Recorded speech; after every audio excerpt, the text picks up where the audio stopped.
피사 알고 심야회의를 열었다. 고한석 전 실장 말고도 또 한 명의 핵심 인물 임순영 젠더특보도 이번 의혹의 시작과 끝에 있는 인물이기도 합니다. 심야 대책회의 얘기를 본격적으로 해봐야 될 것 같습니다.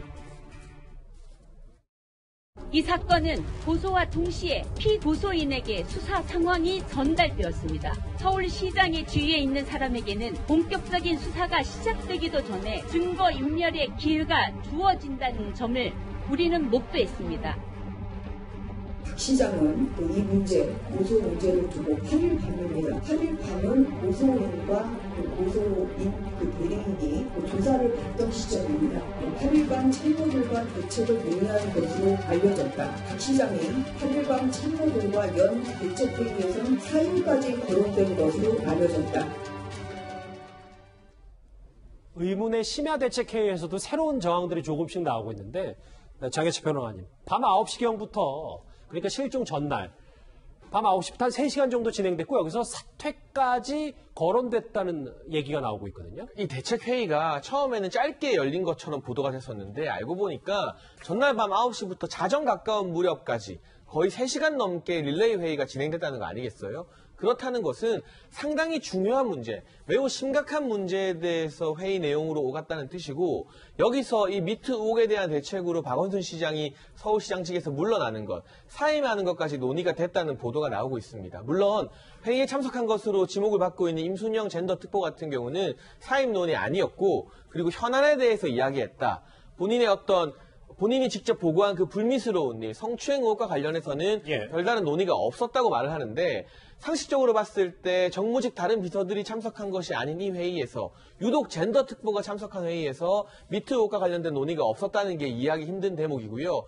3시간가량이나 진행이 됐으면 일반 현안이 아니라 박 시장의 거취와 관련된 중요한 대목일 가능성이 상당히 높습니다. 우리가 알아내야 되는 것은 무엇이냐? 고소인이 경찰서에 고소장 접수한 시간이 오후 4시 반이잖아요. 네. 이 회의는 9시에 진행이 됐습니다. 그럼 이 회의장에서 과연 성추행 의혹에 대해서만 논의가 된 것인가? 아니면 고소장이 접수된 사실을 가지고 이 수사가 유출된 이후에 이 고소장 이후 대책에 대해서 논의한 것인가? 만약 후자라면 경찰이나 청와대에서 고소 사실을 유출해준 확률이 매우 높기 때문에 이 회의의 어떤 테이블 위에 피소 사실 여부가 올라가 있었느냐 안 있었느냐가 앞으로의 수사 과정에서 또 진실을 규명하는 과정에서 굉장히 중요한 차이점이 되겠습니다. 김태현 변호사님, 네. 지금 핵심은 이건 거잖아요. 그러니까 언제 박원순 시장이 본인이 고소당한 걸 알았냐. 그런데 이미 본인이 심야 대책회의를 했을 당시에도 한밤에 대책회의를 했을 당시에도 피소 사실을 알고 있었다. 그럼 지금까지 서울시 해명이 다 거짓말이 되는 겁니까? 뭐 아직 밝혀진 건 아닌데 아직까지 밝혀진 게 아니기 때문에 저희가 얘기할 때 아직은 추정의 영역입니다. 개인적인 추정을 하는 건데 제가 어제도 이제 말씀드렸잖아요. 같은 얘기를. 임순영 특보가 3시에 오후 3시에 보고할 때는 몰랐을 거예요. 고소 사실. 왜냐면 고소장 자체가 접수되기 전이고 그때 아마 고소 사실을 아마 1시간 후에 고소 접수할 예정이랍니다. 이렇게 들었다면 박원순 시장이 나중에 얘기하자라고 할 사항이 아니죠. 일정 다 취소하고 그 문제부터 해결해야죠. 여유 있게 저녁에 구청장들하고 식사할 수 있겠습니까? 아닙니다. 그러니까 저녁에 여유 있게 구청장 식사까지 했다는 그 사적인 모임이거든요.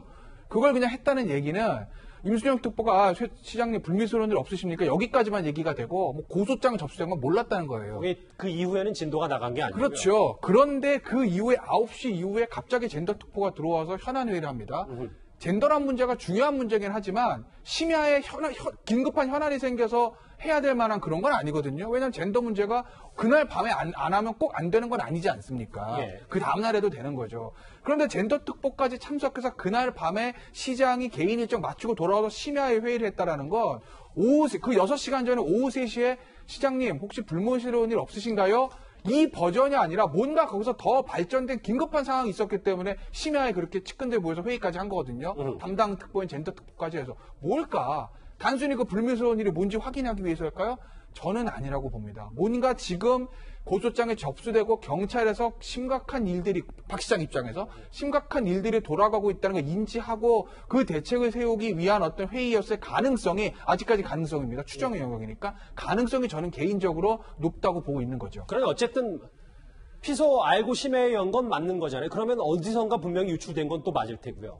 그렇게 봐야 됩니다. 그러니까 뭐 아직까지 유출됐다 아니 우리가 단정할 수는 없으니까 예. 단정할 수 없으니까 단정적으로 말할 수는 없으나 저 개인적으로는 그 9시 넘어서 심야 회의를 할 때는 박 시장 측에서 고소됐다는 사실을 인지하고 있었을 가능성이 높다고 말씀드리는 거죠. 그럼 어디서부터 만약에 뭐 이것도 가정입니다만 만약에 유출이 됐다면 어디서 됐는지 그것도 좀 저희도 차분히 짚어봐야 될 텐데 김경진 의원님 그런데 심야 대책회의 뭐 현안을 논의했다 서울시의 입장이긴 한데 여기에 또 핵심 인물인 고한석 전 실장은 참석을 안 하거든요. 이건 저희가 어떻게 봐야 되는 겁니까?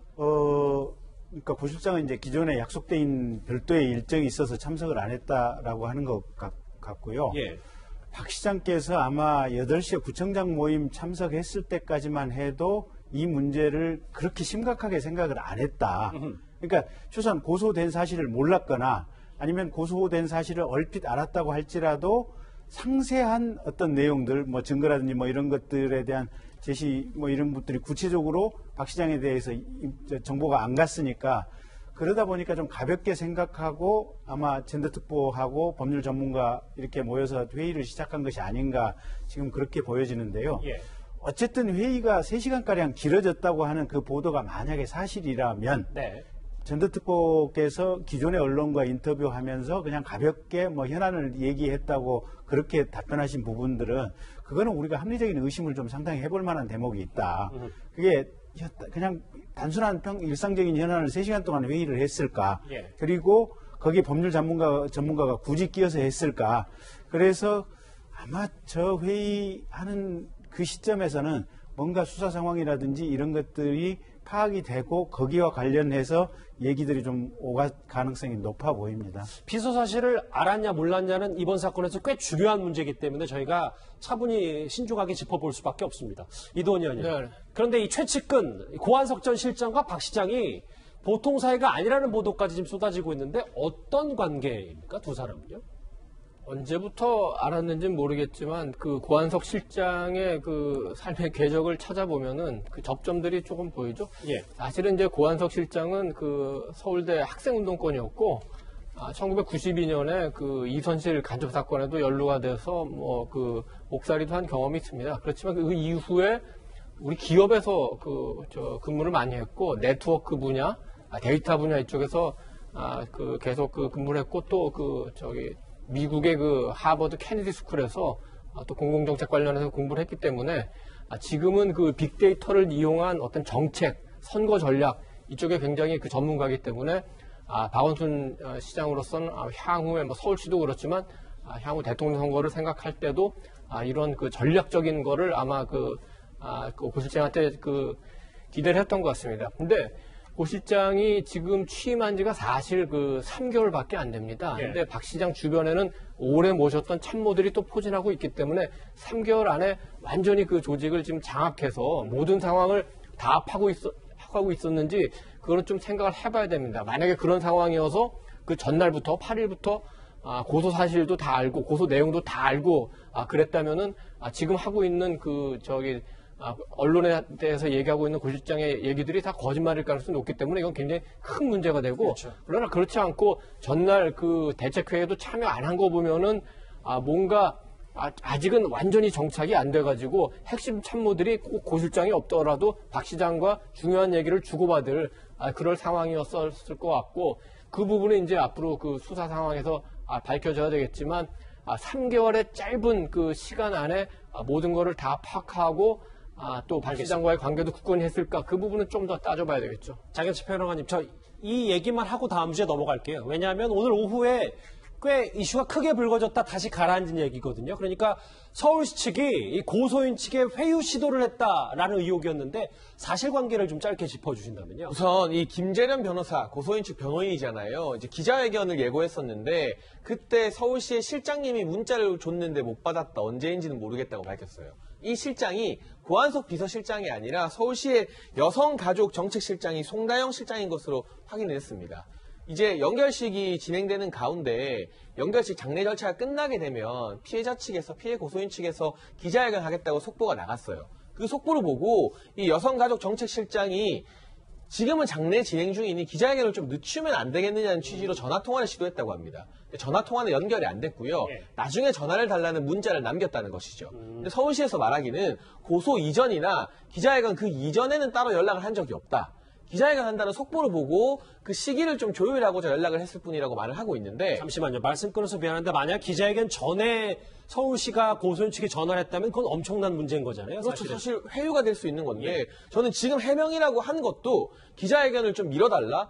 이것도 사실 지금 엄중한 상황에서 서울시가 이 피해 고소인 측에 요구할 수 있는 상황은 전혀 아닌 것이죠. 이 또한 피해 고소인 입장에서는 서울시의 이 굉장히 큰 공공기관이 움직이는 정부 지자체가 움직이는 압박이자 회유로 받아들여질 여지가 충분하기 때문에 왜 이 기자회견 타이밍을 가지고 뭐 공동집행 장례위원장 같은 경우는 공개적으로 발언을 했고 내부적으로는 여성가족정책실장이 전화하고 문자까지 보냈고 왜 이런 무리수를 두는지 그리고 이런 압박이자 회유로 볼 수 있는 시도를 한 주체인 서울시가 앞으로 민간합동조사관을 꾸려서 자가 조사를 하겠다? 여기에 대해서 얼마나 신뢰성을 가질 수 있을지도 잘 모르겠습니다. 알겠습니다. 정말 이번 주제에서 짚어봤던 피소를 알고도 알고 이번 이렇게 3인의 심야 대책회의를 열었다면 언제 어떻게 본인이 고소당한 사실을 알았는지 이 부분 계속해서 정보 유출건으로 집중해서 짚어봐야 될 것 같습니다. 관련 소식 여기서 정리하고 다음 주제 관련해서 정치권 이슈로 가보겠습니다.